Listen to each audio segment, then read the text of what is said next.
ان پر ان کے گھر والوں کی جانب سے کوئی روک ٹوک نہ ہو، نہ ہی خان حویلی اور بلوچ حویلی والوں کا کوئی خوف، اور ساتھ ہی ایک ہاسپٹل بھی تعمیر کروانا ہوگا جس میں تمام جدید مشینری موجود ہو، تاکہ گاؤں کے غریب لوگ شہر جا کر اپنا علاج کروانے کی حسرت لے کر اس دنیا سے رخصت ہو جائیں۔ آج تک غریب مزاروں کا خون چوس چوس کر اپنا جو بینک بیلنس اور زمین ہتھیار رکھی ہے آپ نے، اس میں سے کچھ حصہ اب ان غریبوں پر بھی لگا دیں۔ امان شرازی کے کہے الفاظ سومل خان آفریدی کو منجمد کر گئے تھے۔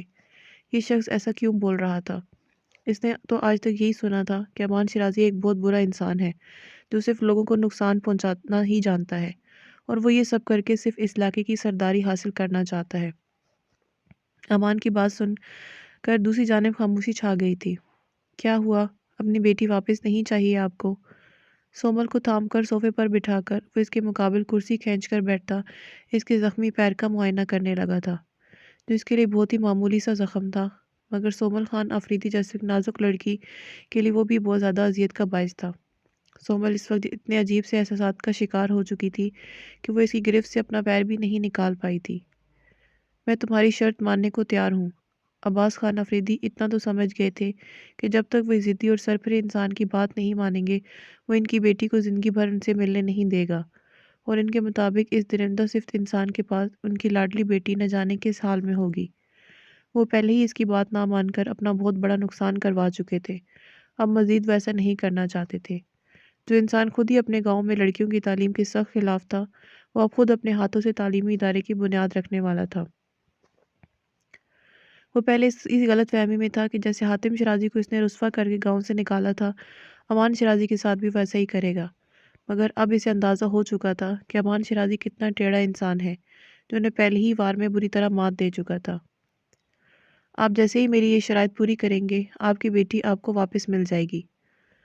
سومل کی جانب دیکھتے بولتا وہ فون بند کر گیا تھا۔ سومل اس کی گرفت سے پیر نکالتی اس کی جانب تکے گئی تھی۔ تم نے میرا کڈنیپ اسی وجہ سے کیا ہے؟ سومل نے اس کے تیکھے نقوش سے نگاہیں نہیں ہٹائی تھیں۔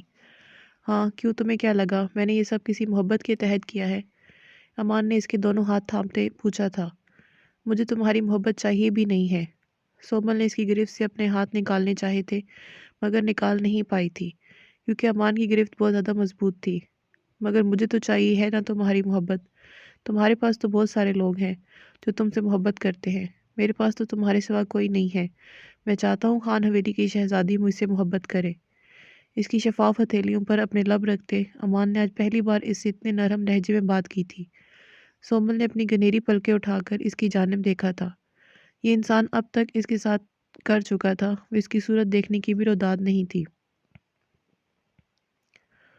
مگر اسے اغوا کرنے سے پہلے وہ اس کے گھر والوں سے کوئی ناجائز ڈیمانڈ نہیں کر رہا تھا، بلکہ گاؤں کے لوگوں کی بھلائی کی خاطر انہی کی مدد کرنا چاہتا تھا۔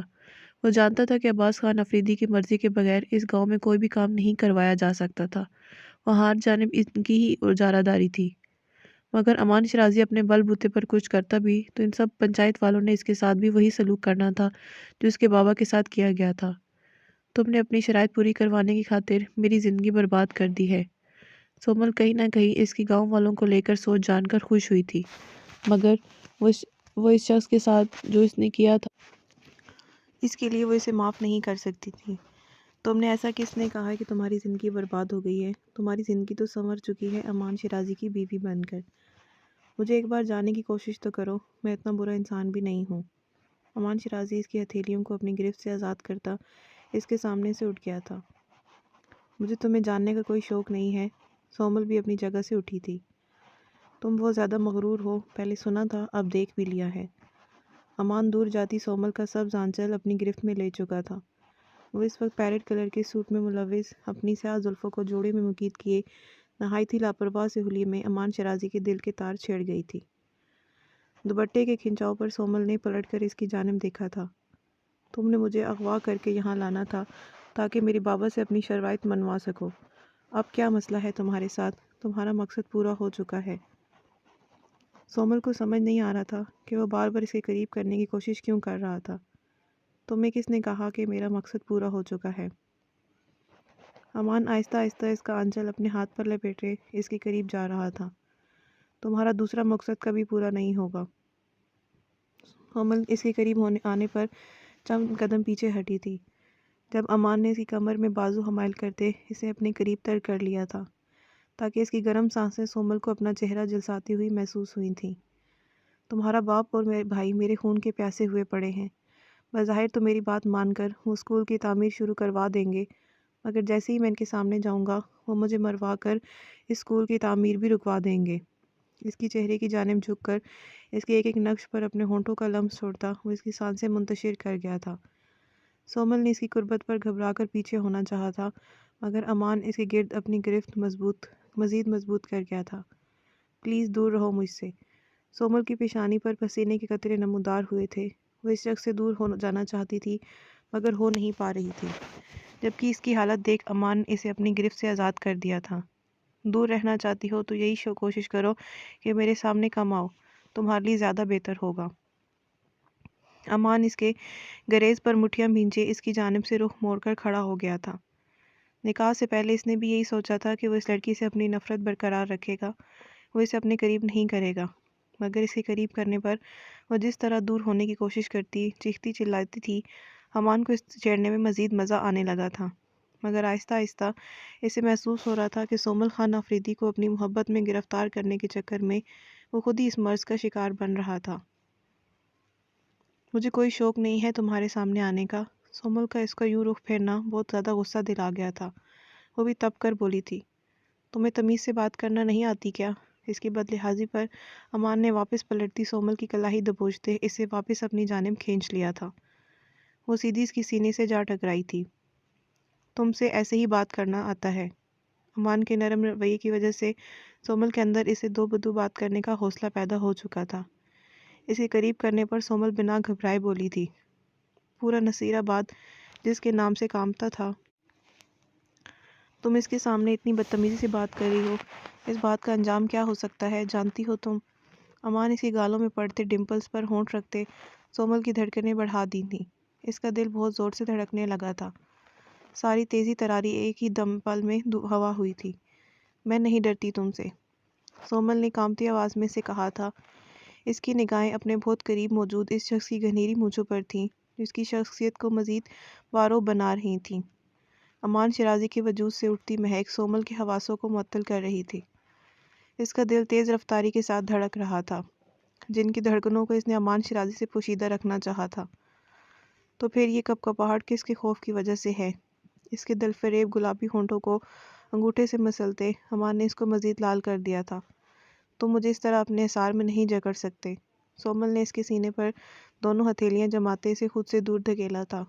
جب امان اس کی دونوں کلائیاں اپنی گرفت میں لیتا، اپنی دونوں طرف باندھتا، اس کا چہرہ اپنے قریب تر کر گیا تھا۔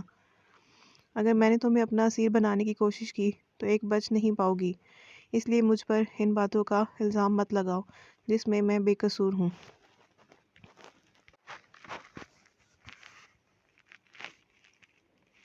امان نے اسے اپنی گرفت سے آزاد کرتے وارن کیا تھا۔ اس سے پہلے کہ سومل اس کے آگے سے ہٹتی، باہر فوراً فائرنگ کا شور گونج اٹھا تھا۔ تھوڑی ہی دیر میں اس بری طرح سے فائرنگ ہو رہی تھی جیسے نہ جانے کتنے سارے لوگوں نے ایک ساتھ دھاوا بول دیا ہو۔ امان نے جلدی سے باہر جانا چاہا تھا جب سومل جلدی سے اس کا بازو تھام کر اسے روکتی اس کے سینے میں جا سمائی تھی۔ امان جہاں تھا وہیں کھڑے کا کھڑا رہ گیا۔ یہ لڑکی کیا کرنا چاہتی تھی وہ خود سمجھ نہیں پا رہا تھا۔ وہ اسے دور ہونا چاہتی تھی یا اسے اپنے قریب دیکھنا چاہتی تھی۔ تم باہر کیوں جا رہے ہو جب یہ بات جانتے ہو کہ وہ لوگ تمہیں مارنے آئے ہیں؟ امان کے سینے سے لگی وہ اس کے گرد اپنی نازک باہوں کا حصار بنائے بولتی وہ امان شیرازی کو چکرا کر رکھ گئی تھی۔ اس نے سومل خان آفریدی کے ساتھ کھیل کھیلنا چاہا تھا، مگر یہ لڑکی تو اس سے بھی کئی بڑا گیم پلان کر چکی تھی۔ تمہارے بھائیوں کو کوئی نقصان نہیں پہنچے گا، وعدہ ہے یہ میرا تم سے۔ جانے دو مجھے اب، وہ لوگ میرے آدمیوں سے زیادہ تعداد میں ہیں، مار دیں گے انہیں۔ امان اس جذباتی لڑکی کی بے اختیاری میں کہیں بات کا مفہوم سمجھے بغیر یہی سمجھا تھا کہ وہ اپنے بھائیوں کی خاطر ایسا بول رہی ہے۔ اس نے سومل کی گداز باہوں کا حصار اپنے گرد سے ہٹایا تھا۔ سومل نے اسے دیکھا تھا، وہ اسے روکنا چاہتی تھی۔ اسے امان شیرازی کے لیے اپنے بھائیوں کی نفرت کا اندازہ تھا۔ وہ جانتی تھی کہ وہ لوگ اسے مار دیں گے، مگر وہ ضدی شخص اس کے کہنے پر بلا کہاں رکنے والا تھا۔ کسی بھی قیمت پر باہر مت نکلنا۔ وہ اپنی گن نکالتا بنا ایک بار بھی پلٹ کر اس کی جانب دیکھے وہاں سے نکل گیا تھا۔ جب اس کا یہ انداز سومل خان آفریدی کے دل پر چھریاں چلا گیا تھا۔ وہ کس کے لیے دعا کرتی؟ ایک جانب اس کے جان سے پیارے بھائی تھے تو دوسرے جانب اس کا مجازی خدا، جو چاہے زبردستی ہی صحیح مگر اس کے دل اور زندگی میں آہستہ آہستہ اپنا تسلط جما رہا تھا۔ خود کو اس انسان سے نفرت کرنے پر مجبور کرنے کے باوجود وہ ایسا نہیں کر پائی تھی۔ نکاح کی طاقت ہر جذبے پر بھاری تھی، جو بڑی بڑی نفرتوں کو محبت میں بدل گئی تھی۔ سومل کی نفرت تو پھر بہت زیادہ معمولی تھی۔ امان کے جانے کے بعد فائرنگ کی آواز میں کئی گنا اضافہ ہو چکا تھا۔ سومل صوفے کے ساتھ نیچے بیٹھی چہرے کو گھٹنوں میں دیے خوف کے عالم میں پھوٹ پھوٹ کر رو دی تھی۔ اس نے کبھی نہیں سوچا تھا کہ اس کی زندگی کبھی اس کے لیے اتنا مشکل موڑ پر آن کھڑی ہوگی۔ کافی دیر کے بعد جا کر فائرنگ تھمی تھی اور 5 منٹ کے بعد دروازہ کھولنے کی آواز آئی تھی۔ سومل نے گود سے سر اٹھا کر بھیگی پلکوں سے اوپر دیکھا تھا جہاں اسے ملازمہ اندر آتی دکھائی دی تھی۔ بی بی سائیں، امان سائیں کا کہنا ہے کہ آپ سو جائیں اور فکر مت کریں، سب ٹھیک ہے، آپ کے بھائیوں کو کچھ نہیں ہوا، وہ صحیح سلامت واپس لوٹ گئے ہیں۔ ملازمہ نے امان کا بھیجا گیا پیغام اس تک پہنچایا تھا۔ امان شیرازی کہاں ہے؟ وہ ٹھیک تو ہے؟ اپنے بھائیوں کی جانب سے فکر ختم ہونے کے بعد سومل خان آفریدی کو امان شیرازی کی فکر ہوئی تھی۔ جی بی بی سائیں، سائیں کا کہنا ہے کہ وہ ٹھیک ہے۔ ملازمہ نے بنا جھوٹ بولے جواب دیا تھا۔ مجھے سچ سچ بتاؤ، اگر وہ ٹھیک ہے تو خود اندر کیوں نہیں آیا؟ سومل کو ملازمہ کا نگاہیں چرانا مشکوک کر رہا تھا۔ جی بی بی سائیں، امان سائیں کو گولی لگی ہے، انہوں نے اپنے بندوں کو اور آپ کے بھائیوں کو کوئی نقصان نہیں ہونے دیا، مگر ان سب کو بچاتے بچاتے آپ کے بھائیوں کے ہاتھوں خود زخمی ہو گئے ہیں۔ ملازمہ کے لہجے میں اپنے سائیں کے لیے بہت زیادہ فکر اور عقیدت چھلک رہی تھی۔ وہ سومل کو ساری بات بتاتے رو دی تھی، جبکہ سومل کو لگا تھا جیسے کسی نے اس کا دل اپنی مٹھی میں لے کر مسل دیا ہو۔ وہ ملازمہ کی اگلی بات سنے بغیر اپنی شال اٹھاتے روم سے نکل آئی تھی۔ بی بی سائیں، سائیں نے سختی سے منع کیا ہے، آپ وہاں نہیں جا سکتی۔ ملازمہ اس کے پیچھے پیچھے سیڑھیاں اترتی اسے روکنے کی کوشش کر رہی تھی، مگر سومل اس کی کوئی بھی بات سنے بغیر نیچے ڈرائنگ روم میں آن پہنچی تھی، جہاں سے ڈاکٹر اس کی بینڈیج کرتا اٹھ رہا تھا۔ امان کے ارد گرد اس کے بہت سارے گارڈز موجود تھے۔ سومل بنا کسی کا لحاظ کے اندر قدم رکھ گئی تھی۔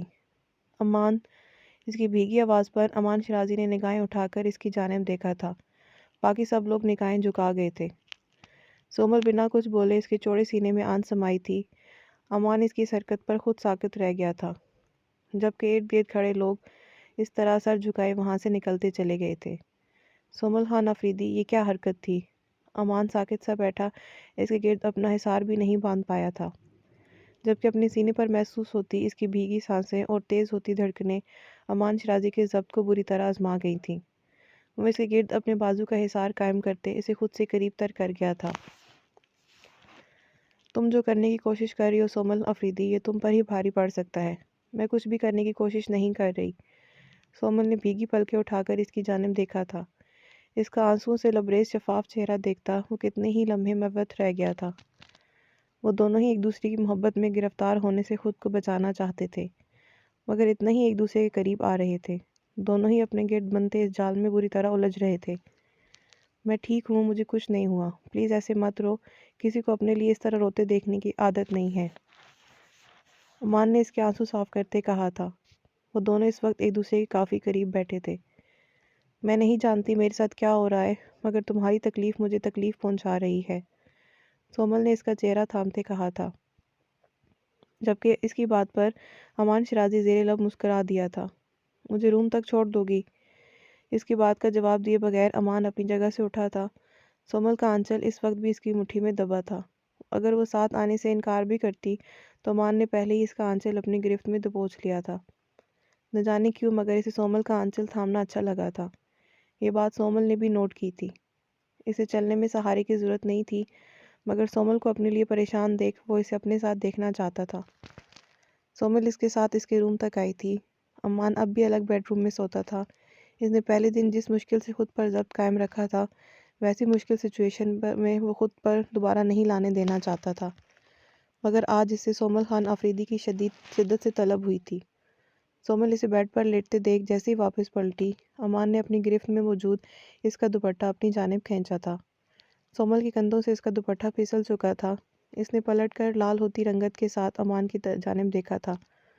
میرا تکیہ ٹھیک کر دو، امان نے اپنے سر کے نیچے رکھے تکیے کی جانب اشارہ کیا تھا، جو ٹھیک کرنے کے لیے سومل کو اسے کافی قریب آنا پڑتا، مگر اس وقت سومل اس کا مقصد جانے بغیر سر ہلاتی جیسی آگے بڑھی، امان نے خود پر جھکی سومل کی کمر میں بازو حمائل کرتے اسے خود پر گرا لیا تھا۔